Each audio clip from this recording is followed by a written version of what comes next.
À la une de BFM Story ce soir, cette bataille qui commence autour d'un héritage de Johnny Hallyday. Laura Smet et David Hallyday vont contester le testament de leur père. J'ai appris il y a quelques jours que tu aurais rédigé un testament, nous déshéritant totalement, David et moi. Voilà ce qu'écrit l'actrice dans une lettre post-mortem adressée à son père et transmise par ses avocats. Alors, quelles sont les conséquences de cette déclaration de guerre?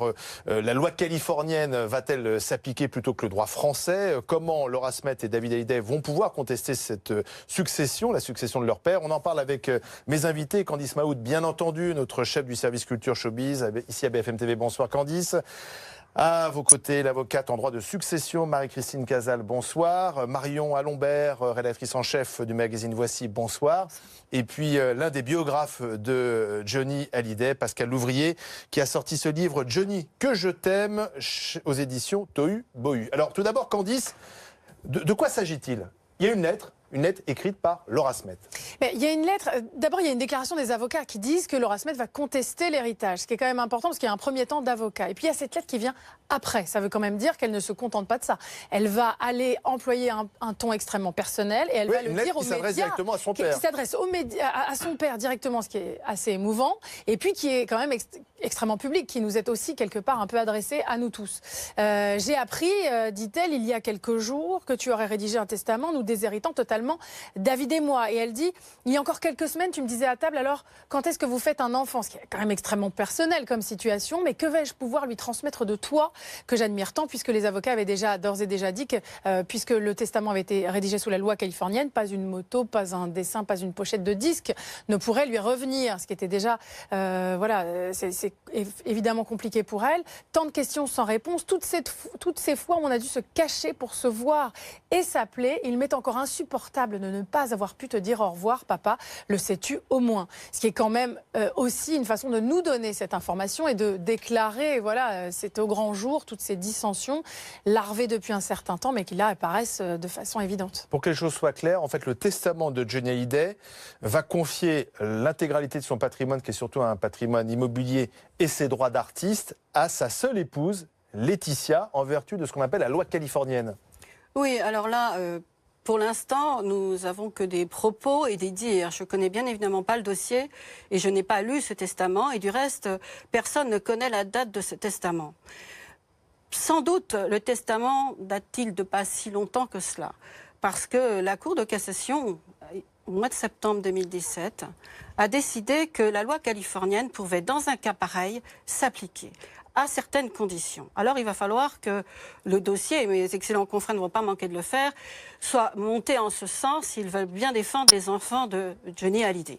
Mais effectivement, ayant pris un testament sous la loi californienne, c'est la loi californienne qui peut s'appliquer. Attendez, le droit californien, contrairement à notre droit, c'est une totale contradiction d'ailleurs, peut permettre à une personne d'éviter de léguer son patrimoine à ses enfants. Oui, tout à fait. Mais le droit californien, comme le droit anglo-saxon, si vous voulez, permet de déshériter les enfants, ce qui n'est absolument pas le cas du droit français. Donc on choisit quelque part en droit sa filiation. Si on applique le droit français, dans ce cas-là, avec des enfants, il y a une réserve héréditaire, c'est-à-dire une partie qu'on ne peut absolument pas toucher, et une autre partie qui est la quotité disponible, qui peut aller à qui l'on souhaite. Et puis il y a, en raison des régimes matrimoniaux, donc vous voyez bien que c'est un dossier complexe dont on n'a pas fini de parler, parce que apparemment le régime matrimonial du couple Johnny et Laetitia était un régime de séparation de biens, avec des enfants issus d'un premier mariage, Laura et David, puis 2 enfants adoptés, mais en raison des enfants issus d'un premier mariage, l'épouse en droit français ne pouvait prétendre qu'à un quart des biens de la succession. Ce n'est pas rien, mais un quart des biens de la succession. Si Johnny Hallyday avait fait une donation à Laetitia, elle pouvait en plus prétendre à 3/4 en usufruit, ce qui n'est pas rien non plus en raison de son jeune âge.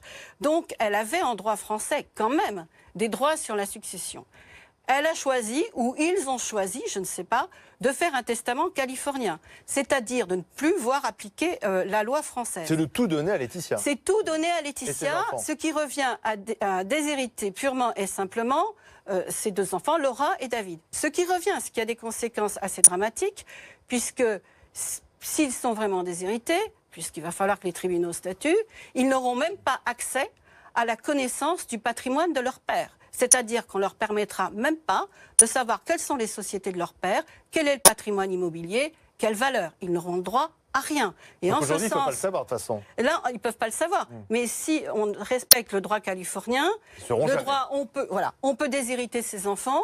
Le seul moment où on accepte de donner quelque chose en droit californien à ses enfants, c'est si vraiment ils sont dans le besoin, quelque chose comme une pension de subside, c'est-à-dire pas grand-chose. Je ne crois pas que ce soit le cas en l'espèce. Ça paraît quand même à peine croyable, Marion et Pascal. On a vu quand même ces images, cette cérémonie très émouvante, très populaire, parce que beaucoup l'ont suivi aussi bien le long du cortège funéraire, mais aussi devant la télévision, cette cérémonie d'obsèques nationale à Johnny Hallyday et cette famille finalement recomposée qui était côte à côte. Comment expliquer ce qui se passe actuellement? Pourquoi Johnny a-t-il décidé de déshériter ses deux enfants, Laura et David? Alors, pourquoi? On le saura peut-être pas encore tout de suite. Effectivement, il y a une question de date qui se pose. Maintenant, on savait depuis des mois que c'était très, très, très tendu entre Laetitia et Laura, puis entre Laetitia et David. Il y a toujours eu un clan Laura-David contre un clan Laetitia, et Laetitia avait beaucoup éloigné Laura ces derniers temps, et on savait tous quand même à peu près que une fois que voilà, l'union serait passée autour des funérailles et du décès, probablement, et c'est le cas, il y aurait vraiment un clash, et là on est arrivé dans vraiment le Donc attendez, cette journée que nous avons vécue, c'était une trêve simplement? Ah, c'est une trêve, et encore, c'était une toute petite trêve, puisqu'on a su quand même qu'avant les funérailles, Laura et David ont été voir Brigitte Macron. Ensuite, ils n'étaient pas présents aux côtés de Laetitia pour se plaindre parce qu'ils n'étaient pas associés à l'organisation de ces funérailles. Exactement. Ensuite, ils sont partis à Saint-Barth séparément. Ils ont juste été là devant les photographes. Ils ont effectivement donné le change, mais on savait déjà que le verre était dans le fruit. J'aurais préféré, écrit Laura Smet à son père, que tout cela reste en famille. Malheureusement, dans notre famille, c'est comme ça. Effectivement, on vit la saga Hallyday depuis maintenant tellement d'années. Pascal Ouvrier, vous êtes surpris d'apprendre que le testament, semble-t-il, oublie Laura Smet et David Hallyday? Non, non, il n'y a rien d'étonnant là-dedans, puisque c'était quelque chose qui était prévu, prévisible, et a commencé... Pourquoi le fond du problème, je pense que ça remonte en réalité... On peut aller très loin, mais je pense que ça remonte à l'enfance de Johnny Hallyday. Je pense qu'il a été abandonné par son père, que l'argent que son père avait l'a dépensé en buvant, y compris le landau, il a vendu le landau, etc. Donc je pense qu'il part du principe que de toute façon, on ne donne rien à ses enfants. Et pourquoi est-ce qu'on ne donne rien à ses enfants? C'est justement pour leur permettre d'être quelqu'un, d'être quelque chose, d'arriver. Bon, ça, je pense que c'est le point de départ, si vous voulez, c'est le fond du problème. Après, c'est difficile de savoir exactement ce qui s'est passé, mais il est certain qu'il y avait des signes avant-coureurs. Moi, par exemple, j'ai vu dans les derniers spectacles qu'il a donnés, que Johnny a donnés avec les Grandes Canailles, il citait les deux petites filles adoptées. David, je ne sais même pas s'il l'a cité une fois, et en tout cas, Laura ne la citait jamais. Et pourtant, une fois, elle était présente. Donc, il ne la citait pas. Donc, effectivement, ça n'a rien d'étonnant d'arriver aujourd'hui à cette situation. Et j'ajouterais qu'en fait, ça a toujours été comme ça avec Johnny Hallyday depuis le départ. Et la lettre, là, d'ailleurs, elle est étonnante, parce que en fait, c'est une lettre, comme dans le théâtre, il y a deux récepteurs. C'est-à-dire, il y a son père, qui est quelque part, éventuellement, et puis il y a nous. Oui, ça s'adresse à tout le monde. On est exactement dans le théâtre, et en fait on est dans la tragédie grecque, et depuis le début c'est comme ça. Et ça sera comme ça encore pendant des années et des années. Ça fait partie du mythe Johnny.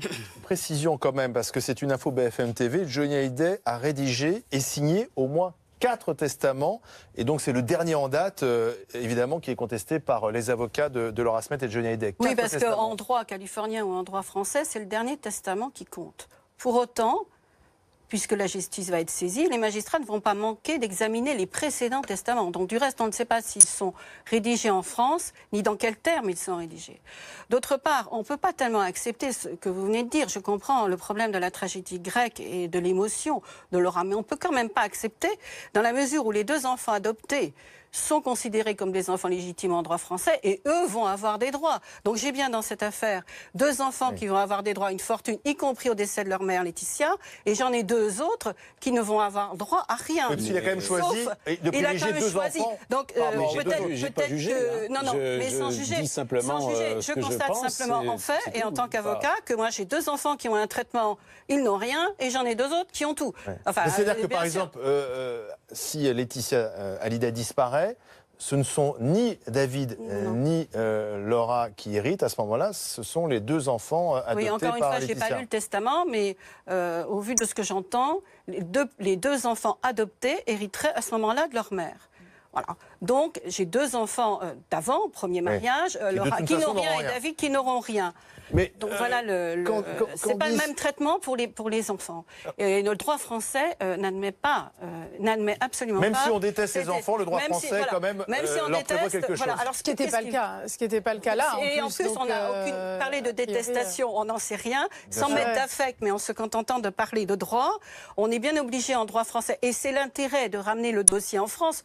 Je me mets à la place de Laura et David, c'est d'avoir leur propre patrimoine examiné en France et d'hériter de leur père, bien évidemment, puisque avec la loi californienne, si le dossier reste aux États-Unis, d'accord, les immeubles auront un traitement américain, puisque là aussi c'est l'application. Et même le patrimoine français, par exemple la maison en France, et la maison en France, dont on ne sait pas du reste qui est réellement propriétaire, parce que attention, il y a tout un patrimoine dont on ne sait pas exactement si c'est Johnny Hallyday, puisque au moment où quelqu'un décède, l'actif successoral est apprécié au jour du décès, mais faut-il que les biens appartiennent à la personne qui vient de décider? Donc je suppose que ça risque d'être des SCI, des sociétés diverses et variées qu'il va falloir évaluer, etc. En fait, Johnny avait mis cette maison comme les 3/4 de ses sociétés sous le nom de Mamie Rock, donc la grand-mère de Laetitia. En fait, toute la famille Baudou, effectivement, gère depuis quelques années une grande partie du patrimoine et des sociétés de Johnny Hallyday. La famille qui a permis aussi à Johnny de gérer peut-être d'une façon un peu plus rationnelle. On sait que Johnny a beaucoup dépensé, a eu des histoires avec le fisc, et il a rencontré Laetitia, il a rencontré aussi la famille de Laetitia, et les choses étaient un peu mieux gérées, c'est ça ?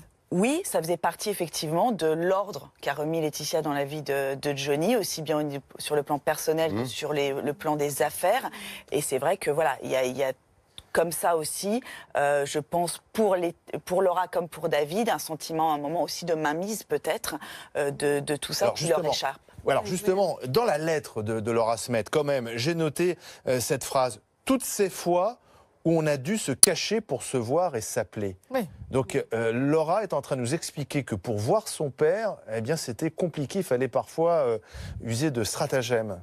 Ben c'est ce qui est frappant effectivement dans cette lettre-là, c'est ce qui avait déjà été dévoilé parfois justement par vous aussi, par la presse People, qui expliquait que les tensions étaient vraiment là, la famille n'avait de cesse que de démentir, mais là c'est ce qu'elle explique, et c'est ça qui fait la force aussi de cette lettre, c'est qu'elle laisse éclater au grand jour ces dissensions-là, et le fait de devoir se cacher pour appeler son père, voir son père, c'est quand même très compliqué d'en avoir aujourd'hui la preuve. Il m'est encore insupportable de ne pas avoir pu te dire au revoir papa.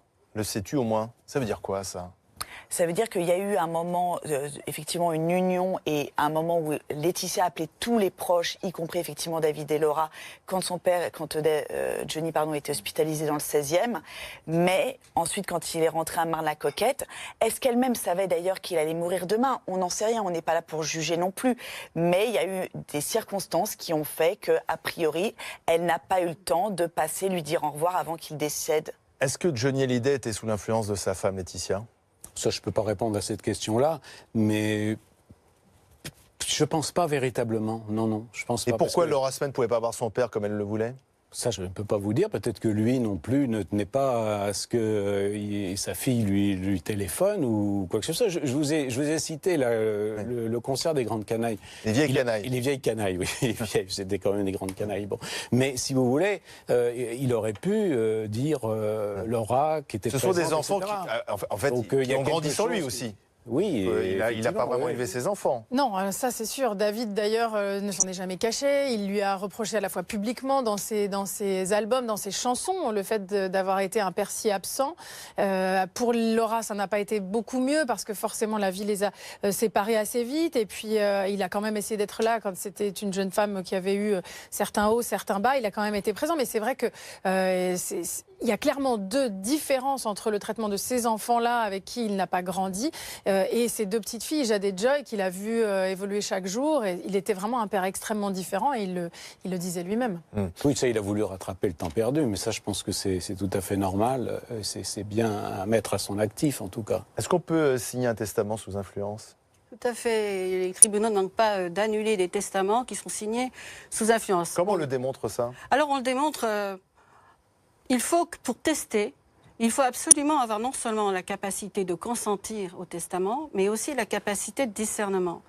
Et il y a de nombreuses affaires où, dans des cas de maladie, des cas de traitements médicaux, on est considéré comme n'ayant pas tout le discernement nécessaire. C'est-à-dire, je ne sais pas ce qui s'est passé, ni quelle est la date du testament, mais... Du dernier testament, évidemment, je ne connais pas la date du dernier testament, mais quelqu'un qui est sous traitement, quelqu'un qui est en phase terminale et qui va signer un testament au dernier moment, même devant un notaire, le testament peut parfaitement être annulé dès lors qu'on n'a pas la capacité de discernement. C'est-à-dire, qu'est-ce que je signe ? Pourquoi je signe ?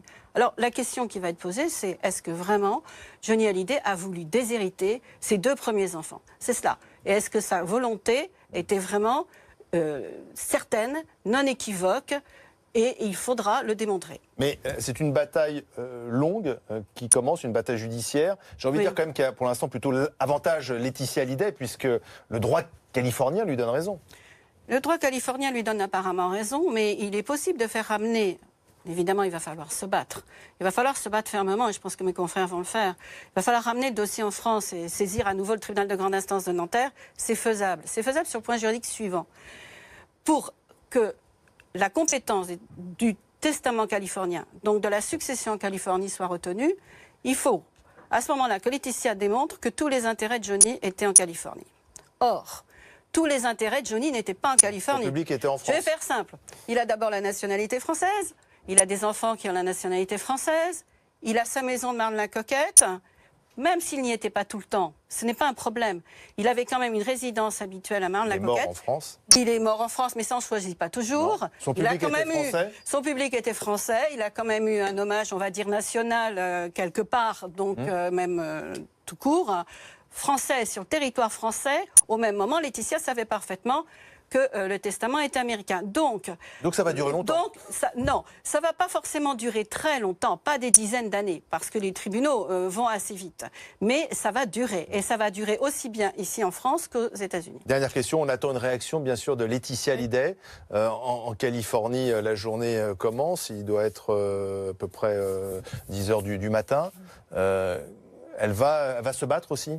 Oui, alors, forcément. se battre, tout dépend quelle posture elle va prendre. Là, c'est très difficile. Je pense que ça doit être très compliqué parce que là, elle joue effectivement l'image qu'elle a construite depuis plusieurs semaines. Donc, difficile de savoir comment elle va réagir, mais je pense qu'elle va essayer de prendre beaucoup de recul par rapport à ça et de garder cette image, voilà, de veuve, maman respectable. Merci à tous les quatre.